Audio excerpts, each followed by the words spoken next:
It's Monday, March 17th, 2014, and let's talk about what happened this weekend over at XDADevelopers.com.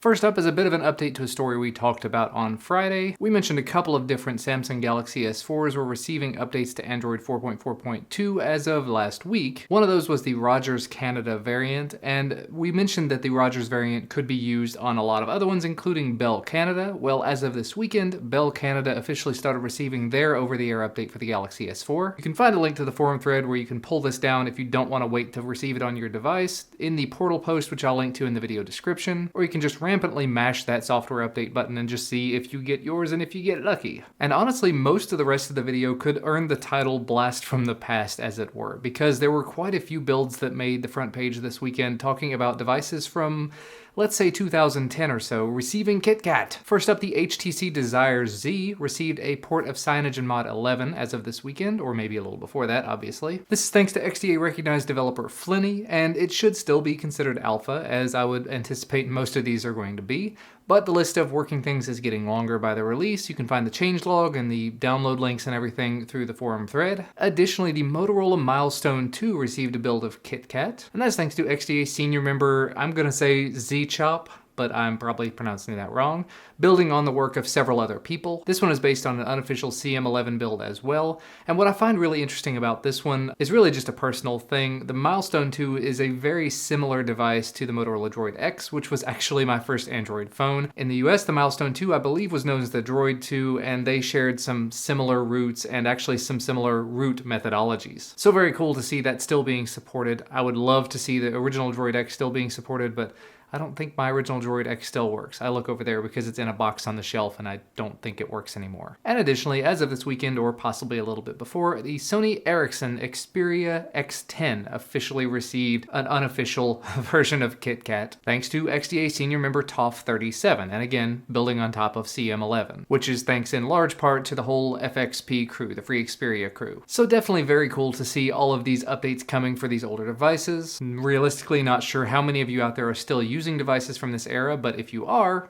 I'm sure this is definitely helpful for you, hopefully. Now, the next story might be a bit of a bummer for a lot of people. Hate to say it, but it's probably going to be. Earlier this weekend, Google updated their product support page for Google Wallet to state that 1 month from now, the tap and pay functionality in Google Wallet is going to be changed pretty significantly. Specifically in the fact that they're going to remove support for anything that is not KitKat, so anything pre-KitKat. And the main reason behind this is they appear to be moving away from doing sheer NFC for this and moving in the direction of host card emulation, which is something that got introduced in KitKat, but unfortunately is not going to be available in all devices that run KitKat, so there's going to be a lot of people that end up getting left out in the cold. Things like the Galaxy Note 3 and the original Nexus 7, although I'm not really sure how many people would be paying with an original Nexus 7. Maybe that's just me thinking out of the box there. And of course, people that are on earlier versions of Android, Jelly Bean, and below are completely going to be left out of this. That really does leave me curious. How many people out there are paying with Google Wallet using the tap and pay system on a regular basis? I used it a couple of times as a novelty right after it came out, but realistically, I would have to leave money in Google Wallet, and I just don't do that. And I know you can tie it to a credit card, but again, that's giving Google access to my credit cards, and I wasn't quite ready for all of that. I leave one in there for getting purchases on Google Play, but I don't know. Google Wallet's just something that I never fully adopted, and I really probably should have. But I am curious to know how many of you are actively using the tap and pay Google Wallet system, because really, after that first $10 that they gave out a long time ago, I just didn't use it all that much. And the last story I wanted to mention, a story came out this weekend talking about a patent that Google has apparently been awarded recently for something to the effect of the pie menu that you find on things like Paranoid Android, where effectively you can touch the screen, or I think in this case you have to use 2 fingers, like a thumb and a finger, to swipe out to get this menu to pop up, and it offers you a suite of controls without having to have the traditional on-screen buttons all the time. Samsung has some things like this with their Air control, with their Note devices, and of course the pie menu style thing has been around for quite a long time now in a lot of custom ROMs. So it really doesn't seem like Google's going to be making use of this patent to come after anything Android related, but maybe it's sort of a preventative measure to keep Apple from doing it in something Apple future. From what I understand of software patents at this point, you don't necessarily patent something so that you can make it, you patent something so that other people can't.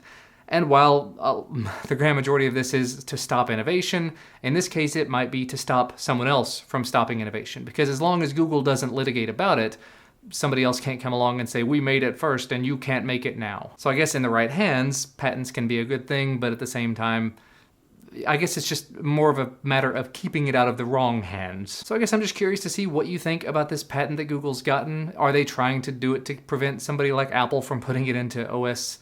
What is iOS version coming out? iOS 8 maybe? Or is this something they're planning to put into a future version of Android? Potentially. Obviously it is something that is very compatible with Android. As we've mentioned, Pi controls have been out for a long time now, and various and sundry other variants of it have been available for a long time now. I'm really just curious to know, so let me know what you think down in the comment section below. But you know what? That's going to be about all from me for today. As always, thank you so much for watching. Do make sure to hit that like button down below the video if you like this video, and subscribe to this YouTube channel, and maybe even my YouTube channels, which can be found at the bottom of the video description if you like this content. Thanks again for watching though, and I will see you again next time.